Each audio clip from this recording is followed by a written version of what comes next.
Sí,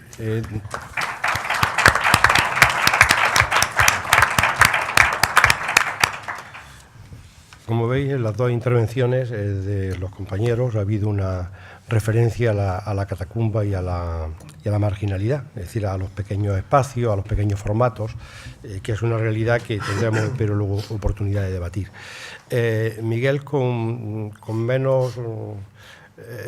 formato más libre, cuando venía de la lectura de los concursos, recuerdo que decía, es que escriben todos mejor que yo. Sí, claro. Estoy, hombre, muy impactado de una generación de gente que se acerca a la escritura dramática con muy buen conocimiento del oficio, con mucha imaginación y con mucha eficacia, ¿no? Y eso es algo que está creciendo y o le damos paso o nos estamos cargando una segunda generación. Ya no hemos cargado un par de ellas, pues podemos apuntarnos la tercera. Xavier, tú ya le vas a pagar. Gracias.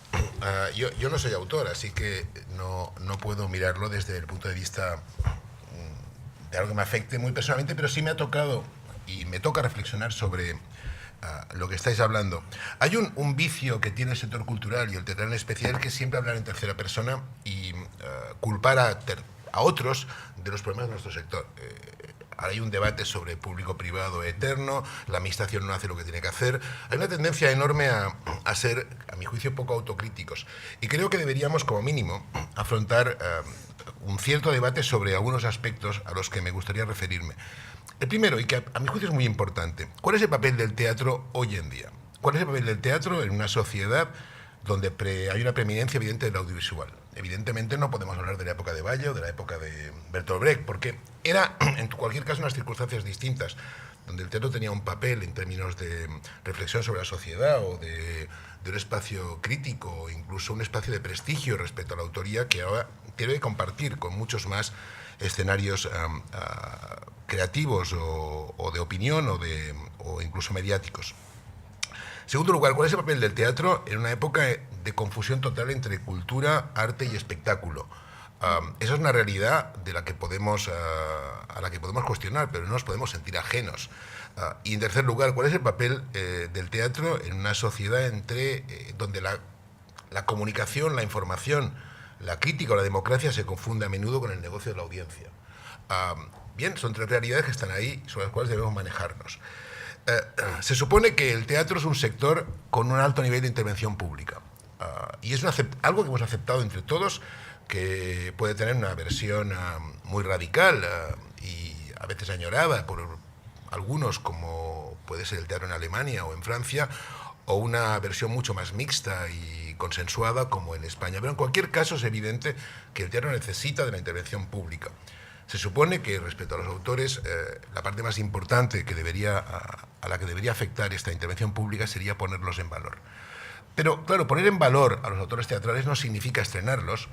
En el bien entendido que en buena parte muchos se estrenan, pero pocos adquieren el impacto al cual nos referíamos cuando Enrique hablaba de esa diferencia entre los autores clásicos y los autores contemporáneos. Ese impacto se puede medir en términos de prestigio, o en términos de mantenimiento, o en términos de la creación de un imaginario teatral, es el que en estos momentos tenemos mal construido.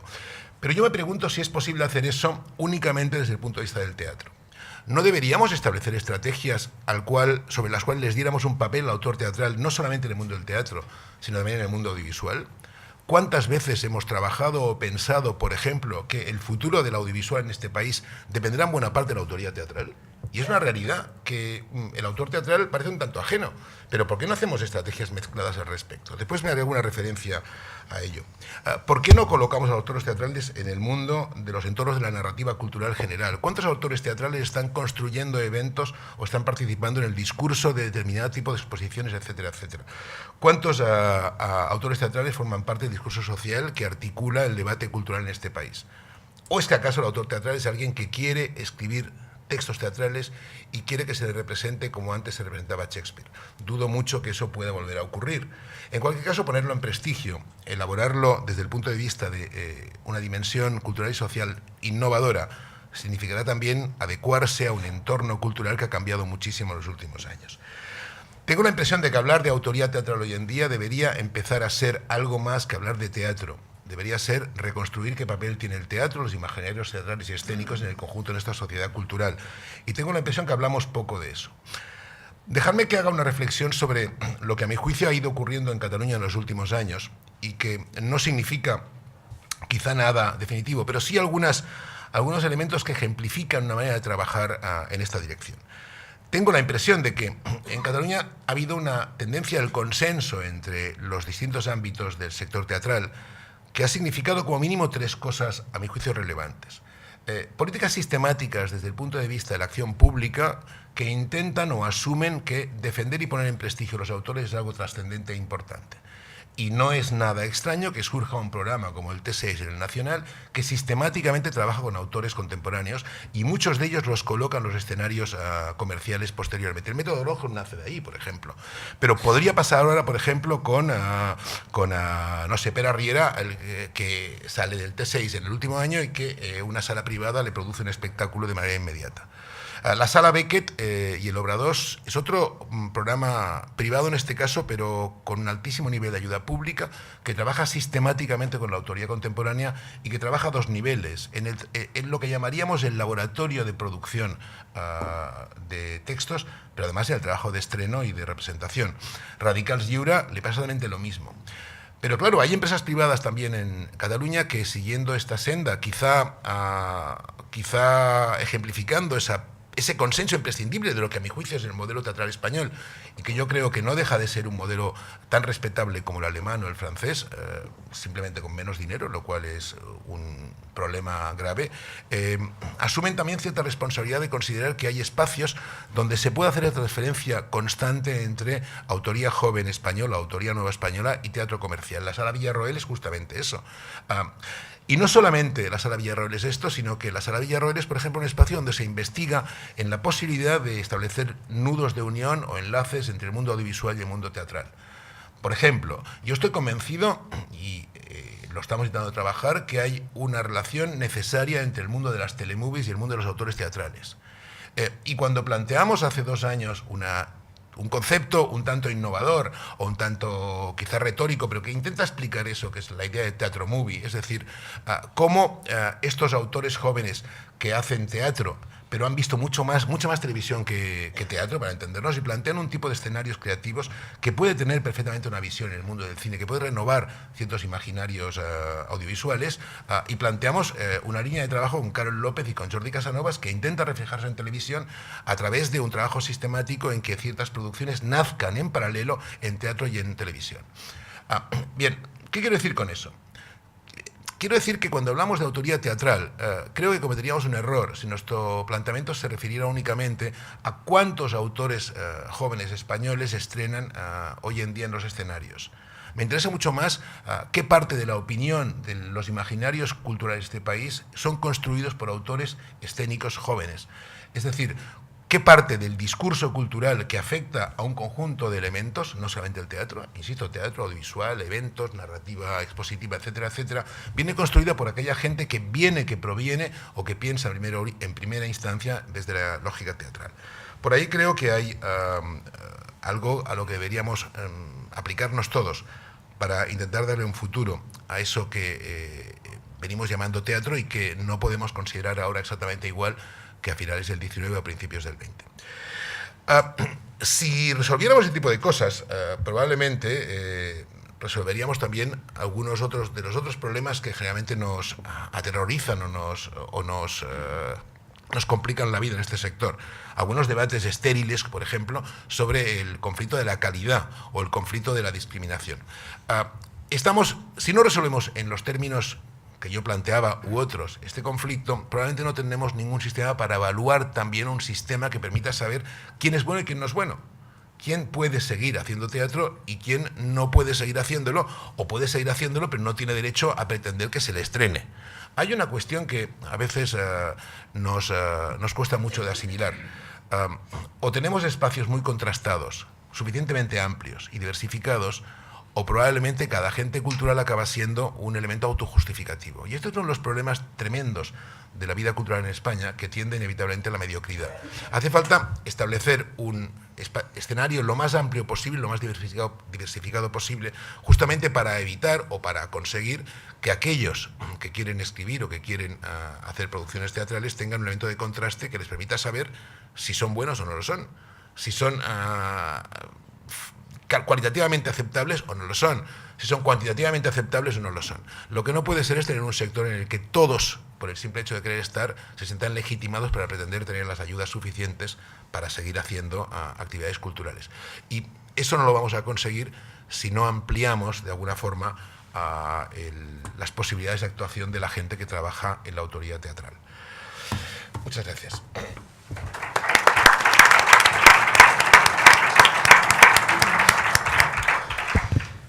Bueno, y para finalizar el turno de intervenciones, Eduardo Bautista tiene la palabra.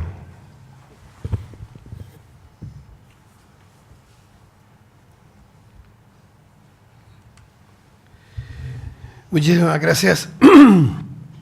Pido disculpas porque el tono de mi voz se parece más a mi voz soul de cuando era un proceso.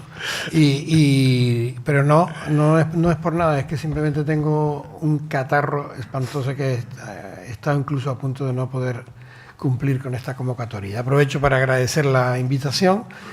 Aprovecho también para felicitar la iniciativa en su conjunto de esta feria, de este mercado, porque el sector necesita mucho encontrarse, el sector necesita reforzarse y la mejor forma de reforzarse es reconocerse. Es decir, la masa crítica que afortunadamente subyace debajo de la punta del iceberg es muy importante. Y yo voy más, la punta del iceberg se hundiría si no existiera la masa crítica que lo hace visible, ¿no? Por encima del nivel. Me parece que sería interesante, digo porque es un tema muy reciente, recordar que la ministra de Cultura, en un foro muy reciente, algunos de ustedes estaban allí, al menos el presidente de la Asociación de Autores de Teatro estaba allí, y recordará que a la ministra se le pidió de alguna forma que definiera en una píldora, porque tampoco en 20 minutos hay tiempo para más, que definiera un poco lo que podemos llamar líneas maestras o ejes de la política cultural, y ella recurrió a 4 conceptos. El primero es competitividad, el segundo es innovación, el tercero es internacionalización y el cuarto es accesibilidad. Cada uno de ellos daría para un largo debate porque en realidad son atributos fundamentales, no ya para entender el tópico que hoy estamos abordando aquí, quiénes son los autores, cómo están segmentados, cómo se desagrega esa masa, qué peso fundamental tienen como primer eslabón en la cadena de valor añadido, que es el desarrollo de una disciplina artística. Y yo creo además que por decirlo de una forma coloquial, ¿no? Creo que ponerle el termómetro y medir la temperatura, o sea, definir los indicadores que nos permitan en cada momento estudiar el estado de salud del sujeto, es fundamental. Sí, de ahí que este conjunto de parámetros nos sirvan para establecer las métricas. Y es muy importante que cada vez que analicemos el sujeto, lo hagamos a través de elementos de medición y de convenciones que, además de aceptadas por todos, claro, porque si no, no son convenciones, pero tienen que darnos una lectura real, cierta. Si no, confundimos la realidad con el deseo.